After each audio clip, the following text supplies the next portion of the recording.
বড় ভাই জীবনে অনেক আশা ছিল এই মাইয়ার আমি বিয়া করবো, কিন্তু ওরা কি ব্রাজিলের সাপোর্টার। ওর না না না, আর্জেন্টিনার পক্ষে আমি মেয়ে বিয়ে দিতাম না। এ ও শত্রু দিতাম মা।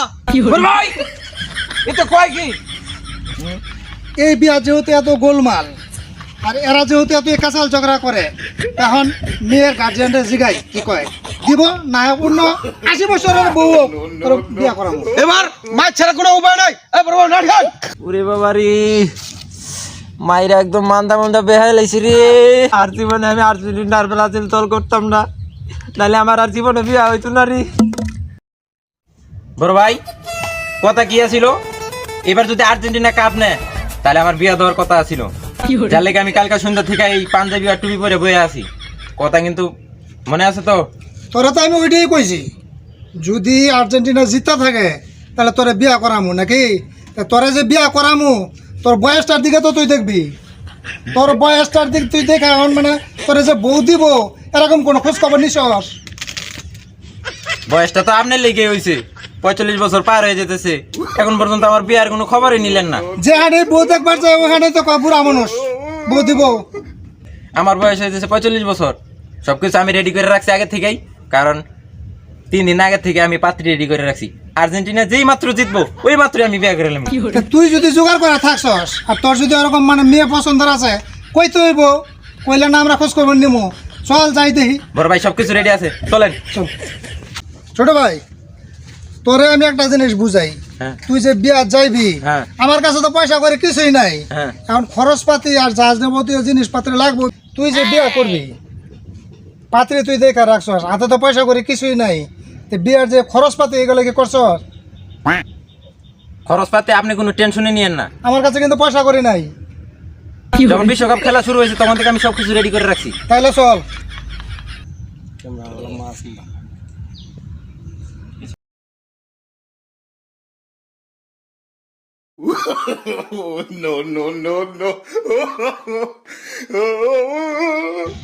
এটা বউ, এইটা বউ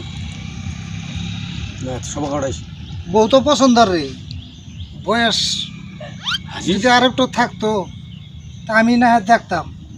ছোট ভাই হিসাবে তুই যাবো তো পছন্দ করস, তুই বিয়েটা কর। তো বউ তো আমার পছন্দই। এখন হইলো কি বয়স আর একটু হইলো তাক তোর 60 বছর বয়স যদি না জমতো আমি নিজে আর একটা বিয়া করতাম। আর তুই ছোট ভাই, তোর পছন্দ বেশি, তুই করবি যেহেতু। তুই যে বিয়া বাড়িতে আইসত মিষ্টি মান্ডা কি আনছস সন্তোষ পাতি দে। ভাই আপনি কোনো টেনশনই করেন না, আমি কি মিষ্টি মান্ডি ছাড়া এমনি আইছি, শ্বশুর বাড়িতে একবার পিওর স্যামের আপনি আইছি। না না, এই ছেলে কাছে আমরা আমার বোনটা বিয়া দিব না। না না কিছুতেই দিব না। আর্জেন্টিনা সাপোর্টারের সাথে কোনো বিয়া হবো না। না না না, আর্জেন্টিনার পক্ষে আমি মেয়ে বিয়ে দিতাম না। এ ও শত্রু দিতাম মা। শত্রুর কাছে আমি মেয়ে বিয়ে দিতাম না। বড় ভাই এটা কয় কি? আজকে 45 বছর পর বিয়া করতে আইছি, আর বলে আমার কাছে বিয়া দিব না, আমি বলে আর্জেন্টিনা সাপোর্টার। আমি কিন্তু সবকিছু ছিঁড়ে বেরোলাম। হ্যাঁ ছোট ভাই, এত রাগারাগি আর এত যদি গোসা তা তুই কি বুঝে আইলি এবারে বিয়া করবার? আমি কি জানতাম এরা ব্রাজিলের সাপোর্টার? আজকে খুশিতে আর্জেন্টিনা জিতছে, ওই খুশিতে আমি আর্জেন্টিনা জার্সি পরে আইছি, আর খুশিতে ভাবলাম দেখতে যাবেন আমি নিয়ে যাই। ঠিকই আছে। এখন আমি একটু মেয়ের বাবার কাছে জিগাই, মেয়ের ভাইয়ের কাছে জিগাই, কি আপনারা কি আত্মীয় করবেন? এই বিয়া যেহেতু এত গোলমাল আর এরা যেহেতু এত কাঁচাল ঝগড়া করে, তখন মেয়ের গার্জিয়ানরা জিগাই কি কয়, দিব না অন্য 80 বছরের বউ তোর বিয়া করামো। আপনারা কি আত্মীয় করবেন? আমরা আত্মীয় করতাম না। আত্মীয় যদি না করেন, আমরা তো বরযাত্র আইছি, খরচপাতি আনছি, খরচপাতি কি হবে এখন? আমরা ওটা কি আমরা জানি? আমরা আর্জেন্টিনার কোনো সাপোর্টারে আমরা আমরা বোনটা বিয়া দিব না।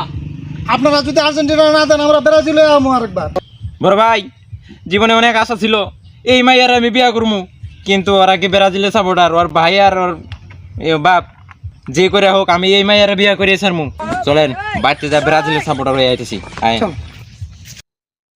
বড় ভাই এর আগের বার তো আর্জেন্টিনার হয়ে গেছিলাম, আমার তো বিয়া হইল না, তো 1 বছর পর আবার যাইতেছি। হয়তো এবার আপনি বিয়া করবেন, নাহলে আমি বিয়া করবো, নাহলে আজকে কিন্তু কিছু একটা হইব। চলেন চল যাই। তবে কথা হইলো কি শুন, আমার যদি আরেকটা বউ না থাকতো তাহলে আমি এই বউটাই বিয়া করতাম। আর বয়সের দিক দিয়েও হয়ে গেল আমার 60 বছর পুরা। আমি এখন চিন্তা ভাবনা আছে আর একটা বউ পালতাম পারুম, আর 2-3 বছর গেলে একটা বয়স্ক ভাতার কাট পামো। আপনি আছেন আপনার বয়স্ক ভাতা নিয়ে, আর আমি এই পর্যন্ত বিয়ে করতে পারলাম না, সিঙ্গেল থেকে গেলাম 45 বছর পর্যন্ত। তোর দোষে তুই যদি আর একটা ফিটফাট করে বেড়াইতি, একটা রাজনীতি দলে থাকতি, একটা দেশের পক্ষে থাকতি, তাহলে তো এতদিন বিয়ে হয়ে যেত রে। আসি আমরা কি ফুটবল খেলার দলে, আপনি ওই যে ব্রাজিল আর আর্জেন্টিনা, ব্রাজিল আর আর্জেন্টিনা, তুই এই দুইটা দল নিয়েই তো আজকে ঠেলাঠেলি। তারপরে চল দেখি, এবার বিয়ে না হইলে কিন্তু আপনার দোষ আছে। আমার দোষ তুই যত হইতে না দরকার পড়ে আমি বিয়ে করে ফেলাম, তারপরে তোরে দিয়ে দিব। অনেক দূর থেকে তো পাত্র আইছেন, আঙ্গুর থেকে কি আনছেন? কিছু তো আনেন নাই। তে আমার তরফ থেকে একটা আপনার জন্য গিফট আছে, নেন, খায় দেন, গলা ভিজান, ঠান্ডা আছে। বড় ভাই এবার তো কামড়ার মধ্যে আরো বেদা লাগাই দিয়েছে। এই যে দেখেন আমাকে খাইবার লেগে দিয়েছে 7 আপ। এই 7 আপ তো আমাকে শত্রু একটা, এই 7 আপ খাইলে আমাকে মানিজ্য থাকবো, এই ব্রাজিলে মানিজ্য থাকবো কোন? কি আপনারা 7 আপনি অসম্মান করলেন? ব্রাজিলের কাছে আমার বোনকে কিছুতেই বিয়া দেবো না, যা কিছু হয়ে যাক তাও বিয়া দেবো না। এবার মাছ ছাড়া কোনো উপায় নাই। এবার নাড়ি খান।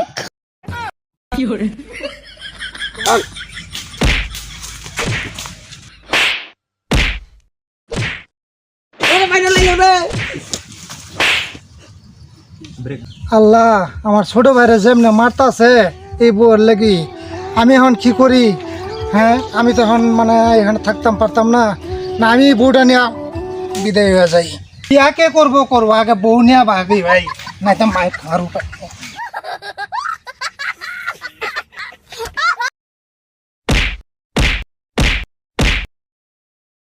ওরে বাবা রে, মাইরা একদম মান্দা মান্দা বেহাই লাইছি রে। শালার কেন যে আর্জেন্টিনা আর ব্রাজিল দল করতে গেছিলাম, এই দল করে আজ পর্যন্ত আমার বিয়ে হইল না। ওরে বাবা রে, ও ইটমুট পুরা বেহাই লাইছি রে। ও কেউ কি একটু পানি দিব? পানি পানি, হ্যাঁ হ্যাঁ, কিটা আমা 7 আপ? উপায় নাই, খাইতে হইব। শালার পুতুরা এমন মার দিয়েছে, একবারে মাঞ্জা মঞ্জা বেহালাইছি রে।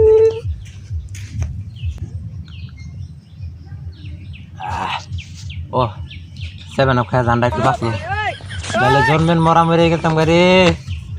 আর জীবনে আমি আর্জেন্টিনার ব্রাজিল দল করতাম না, নাহলে আমার আর জীবনে বিয়ে হইতো না রে।